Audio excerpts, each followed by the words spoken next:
And this is Egypt.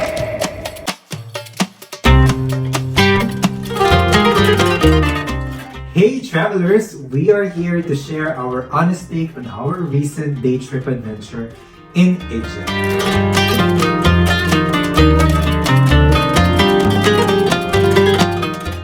You are probably here because you are planning to visit, or it's part of your bucket list, or you are doing your research.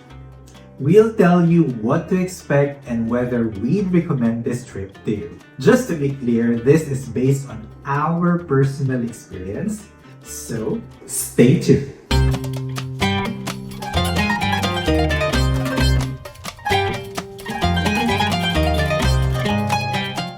We had a layover in Cairo and decided to tick off a major item in our bucket list: visiting the Great Pyramids of Giza.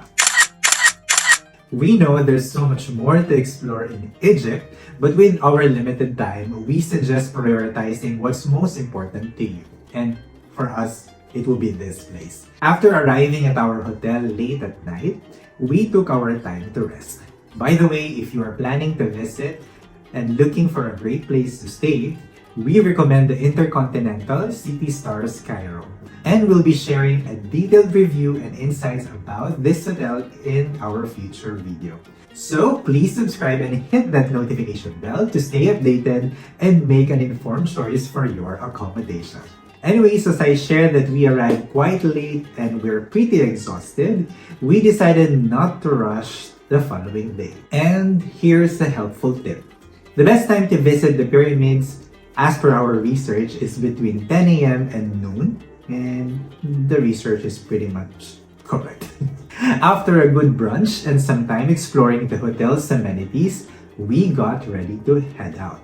I tried this traditional headscarf as a sign of respect and a spell protection from the sun's scorching heat. We relied on Uber to get to Giza, and we highly recommend it to you as well. While the cars weren't luxurious, they were safe and the drivers were generally polite and honest. The 45-minute ride cost us about 250 Egyptian pounds, and that's around 8 euros. We chose the swing entrance. According to our research, it's less crowded, especially if you are taking an Uber, so we recommend this as well to you. On the way, we witnessed a variety of city architecture, intriguing rock formations, and a vibrant local culture. We were also happy to find a lot of palm trees, which somehow help with pollution. Upon arrival, we were approached by many locals and other tourists.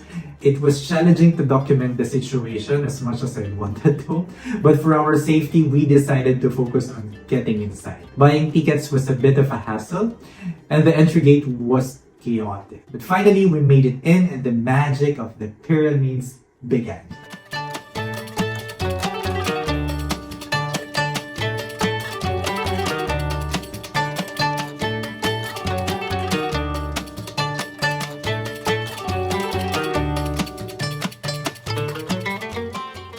The pyramids of Giza were constructed by the ancient Egyptian kings of the 4th dynasty. This site sees about 14.7 million visitors each year and features not only the 3 pyramids, but also temples, burial tombs, and more. Due to our limited time, we decided not to go inside the pyramid. Anyways, the Pyramid of Khufu, also known as the Great Pyramid, is the largest. The Pyramid of Khafre is the second largest and was built for Khafre, the son of Pharaoh Khufu. The Pyramid of Menkaure is the smallest, and there's the greatest Sphinx, a mystical creature with the head of a man and the body of a lion, said to be modeled after Pharaoh Khafre. The scorching heat prompted us to capture as many memories as we could before we left. Even our travel monkey had its moment, of course. And when you are in Cairo, you will quickly notice that there are stray dogs everywhere. They're generally harmless and can be quite endearing, to the point that I consider bringing one home. Leaving this such magical place was tough, but we had to manage our time wisely. On our way out, we were constantly approached by locals offering tickets, camel and horses rides, and taxis. So one tip is, if you want to avoid such situations, just be polite by saying no. Back at the hotel, we refreshed ourselves with a quick dip in the large pool, enjoying some Arabic snacks and refreshing drinks. The hotel, part of the IHG brand, embraced Egyptian culture, which added a unique touch to our stay. We also visited the mall next to the hotel, the City Stars Mall Heliopolis, offering a wide range of brands. We tried some local coffee and relaxed until it was time to head back to the airport to continue our journey. Now, let's get real. Is it all worth it? We'll break it down based on our first-hand experience. Disclaimer, though we have done our research, we want to be transparent on the reality of our experience. Speaking of research, there were a lot of times where we were contemplating, should we still continue this trip or should we skip it? We had so much thoughts.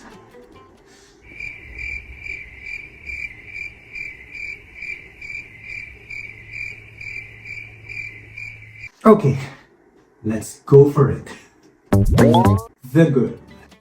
The pyramids. They are truly magical and awe-inspiring.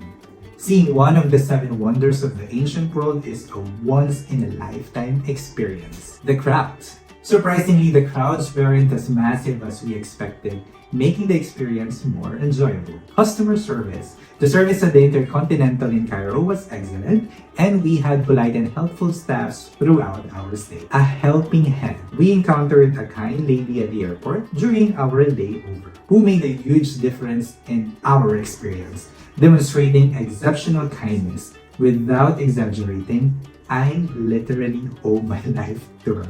So if in case that you're watching this, you know who you are.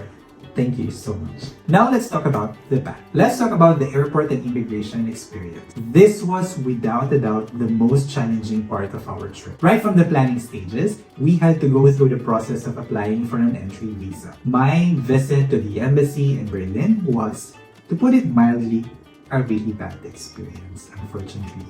This seems to be a common sentiment among others who have visited various embassies, based on the online reviews we've come across. I won't go into all the nitty-gritty details, but I can sum up the overall experience. There was a distinct lack of a welcoming atmosphere, and it seemed like they weren't keen of encouraging tourism. Frankly, this has left me with little to no desire to attempt to obtain another visa from there. It's a bit disheartening, but that's the truth of the matter. During our visit, we experienced the richness of the local culture. Nevertheless, we couldn't ignore the fact that some of the individuals demonstrated ignorance and intolerance. For instance, I was repeatedly greeted with "ni hao" everywhere I went. Although it didn't personally offend me, it did underscore a certain level of insensitivity. As soon as we entered the pyramid area, a large crowd of locals would converge, and I apologize for the blunt language, but they could be quite persistent, almost harassing.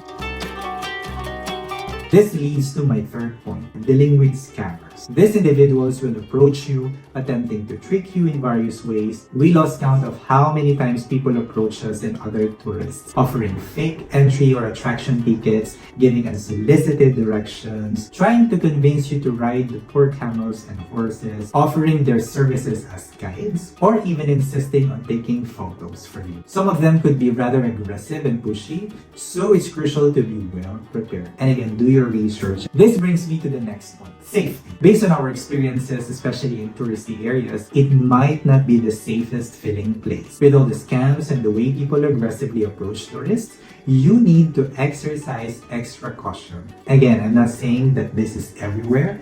We just want you to exercise extra caution. Now on to another issue, pollution and heat. If you have a low tolerance for both, this might not be the ideal destination for you. You need to be prepared for high levels of pollution and the scorching heat. One more thing to note is that smoking is prevalent everywhere, including indoors. In summary, would I recommend visiting Egypt?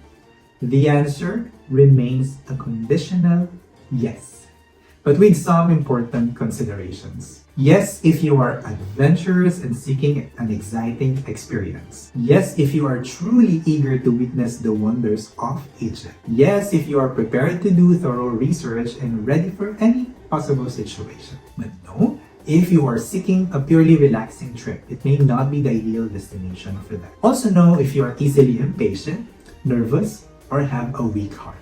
Know as well if you are sensitive to heat, pollution, dust, or smoke. Also know maybe if you're a female traveler going solo, so if needed, source for a trusted tourist guide. These conditions will help you make the most of your visit to Egypt and ensure it's a positive and a memorable experience. Finally, some quick tips. Again, do your research. Download useful apps like Uber, Google Apps, Google Translator, etc. Be vigilant. Get a trusted tourist guide if you find it needed. And always stay hydrated. Bring water with you always because of the hot weather. You will really need that. And be respectful to the culture. Again, this is a once-in-a-lifetime experience. So enjoy it to the fullest. We hope that this video has sparked inspiration if you are considering a visit or simply dreaming of Egypt. Perhaps through some of the clips we have shared, you've enjoyed a virtual travel experience and felt like you have journeyed with us. If you have any questions or if there's something we missed, don't hesitate to leave a comment. For now, we'd like to express our gratitude for watching this video. If you haven't already, please subscribe to our baby channel. It means a lot to us. We are the Journey Kings, your passport to adventure. Remember, work hard and travel harder. Wishing you safe and happy travels. Bye!